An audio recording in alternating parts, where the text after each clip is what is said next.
إنما يخشى الله من عباده العلماء.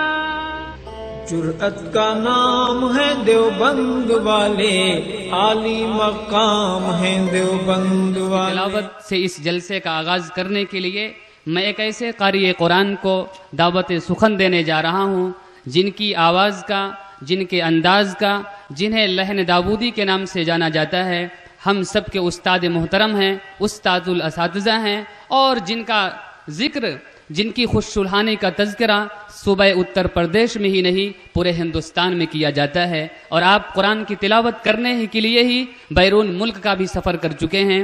مجھے فخر ہے بتاتے ہوئے، حضرت قاری رحمت اللہ صاحب سے بڑے ادب سے گزارش ہے کہ حضرت والا مائک پر تشریف لائیں اور اپنے خصوصی انداز سے آج کے اس جلسے کا باضابطہ طور پر اپنی قرآن مقدس کی تلاوت کے ساتھ اس جلسے کا آغاز فرمائیں۔ ہم حضرت کو اس شعر کے ساتھ دعوت سخن دیتے ہیں کہ آغاز ہو جلسے کا قرآن کی تلاوت سے، مسرور دل مومن ہو قرآن کی حلاوت سے۔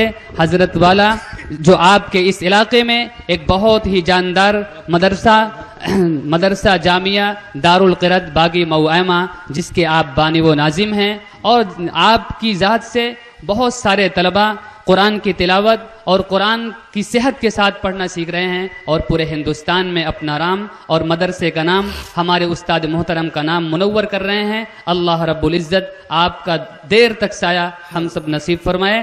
حضرات آپ سب پوری توجہ کے ساتھ ہمارے حضرت محترم کی قرآن کی تلاوت سنیے۔ اللہ رب العزت ہم سب کو قدردانی کرنے کی توفیق نصیب فرمائے۔ السلام علیکم ورحمۃ اللہ وبرکاتہ۔ وعلیکم السلام۔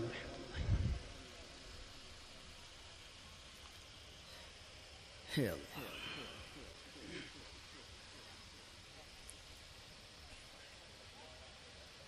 مجھے قرآن پاک کی تلاوت کرنے کا حکم ملا ہے۔ قرآن کے سلسلے میں یعنی پڑھنے کے سلسلے میں میں ایک بات اپنے استاد کی آپ کو بتا دوں کہ ان کی ایک نصیحت رہی ہے کہ قرآن صرف اور صرف عبادت کی نیت سے پڑھا جائے، اور جب بھی کوئی خواہش کرے تو ضرور پڑھا جائے، ضرور سنایا جائے۔ مسلسل سفر کرتا رہا ہوں جس کی وجہ سے طبیعت خراب ہے، گلے میں بے حد خراش ہے۔ جو اس فن سے واقف ہیں یا تھوڑا بھی لگاؤ ہے وہ سمجھ سکتے ہیں کہ اس حالت میں قرآن پڑھنا بہت مشکل ہوتا ہے، لیکن عبادت کے لیے پڑھنا کوئی مشکل نہیں ہے۔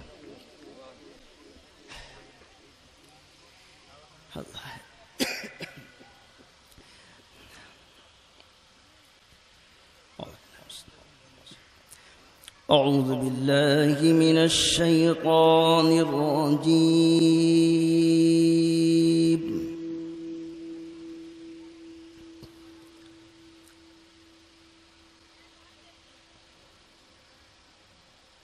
بسم اللہ الرحمن الرحیم۔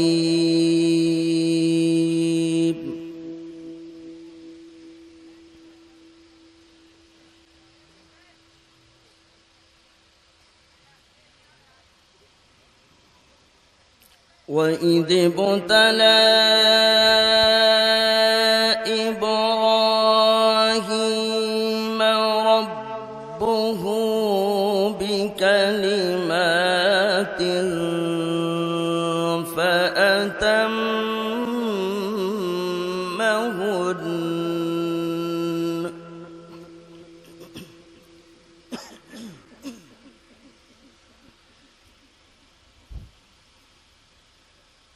قال إني جاعلك للناس إماما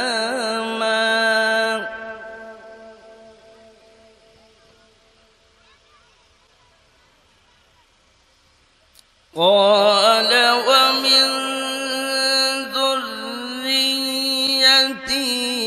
قال لا ينال عهد الظالمين۔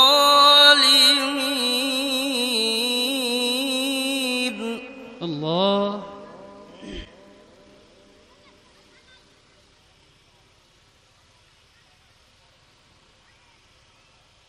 وإذ جعلنا البيت مثابة للناس وأمنا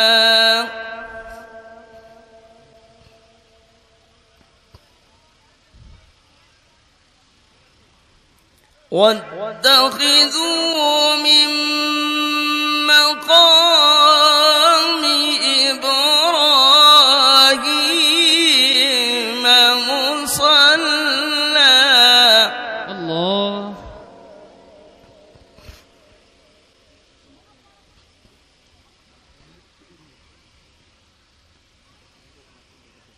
وعهدنا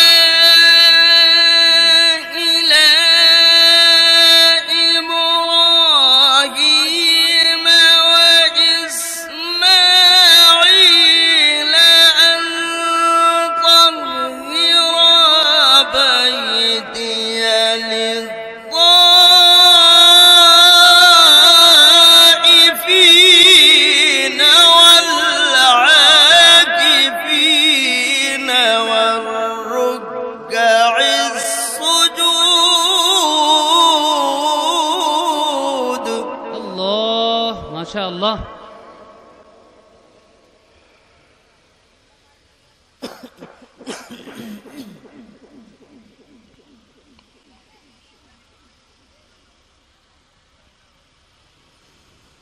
وإذ قال إبراهيم رب اجعل هذا بلدا آمنا وارزق أهله من الثمرات من آمن منهم بالله واليوم الآخر. ما شاء الله.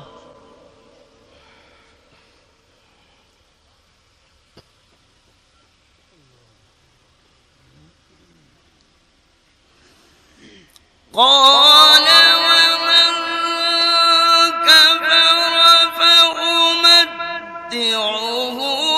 قليلا ثم أضطره إلى عذاب النار وبئس المصير.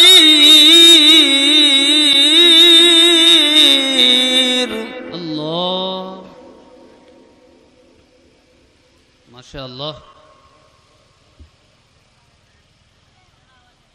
وإذ يرفع إبراهيم القواعد من البيت وإسماعيل.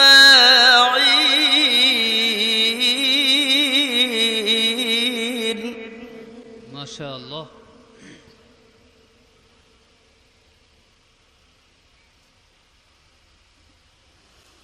ربنا تقبل منا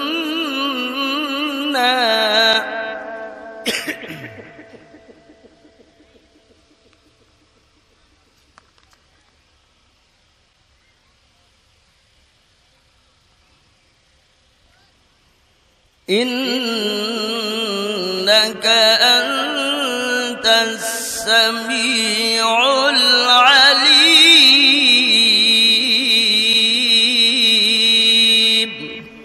ما شاء الله.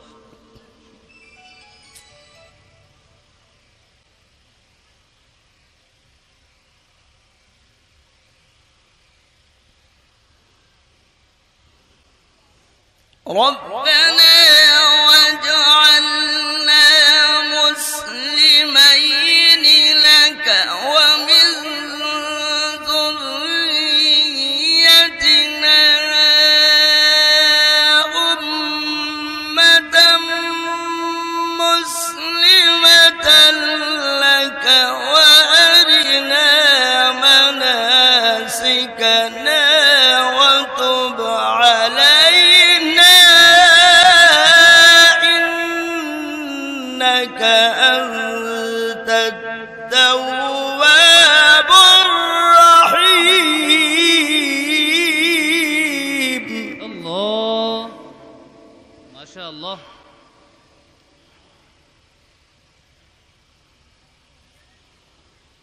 ربنا وابعث فيهم رسولا منهم يتلو عليهم آياتك ويعلمهم الكتاب والحكمة ويزكيهم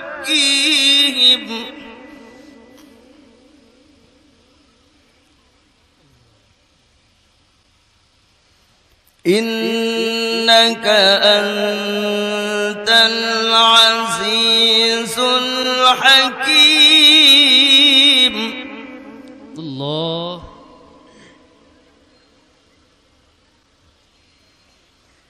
الله أكبر.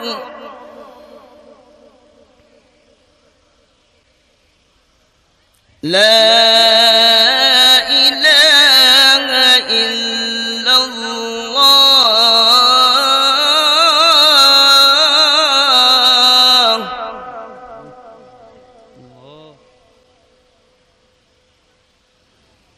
والله أكبر ولله الحمد.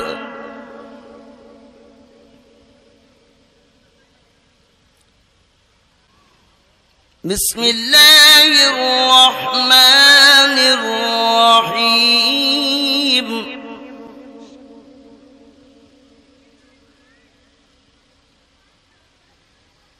قل هو الله أحد الله الصمد لم يلد ولم يولد ولم يكن له كفوا أحد.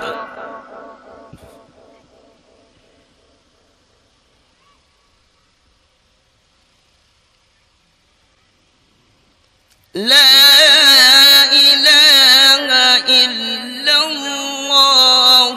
والله أكبر. بسم الله الرحمن الرحيم. قل هو الله أحد الله الصمد لم يلد ولم يولد ولم يكن له كفوا أحد. الله ما شاء الله. لا إله إلا الله.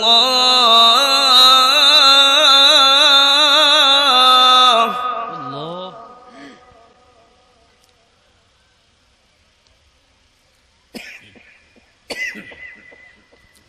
والله أكبر ولله الحمد.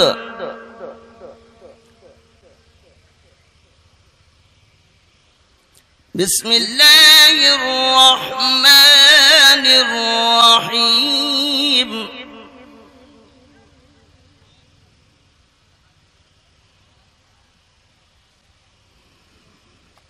قل أعوذ برب الناس ملك الناس إله الناس من شر الوسواس الخناس الذي يوسوس في صدور الناس من الجنة والناس.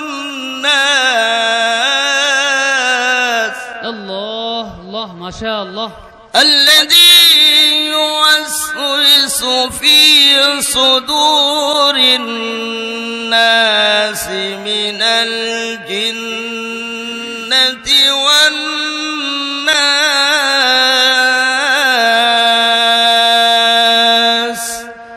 صدق الله العظيم.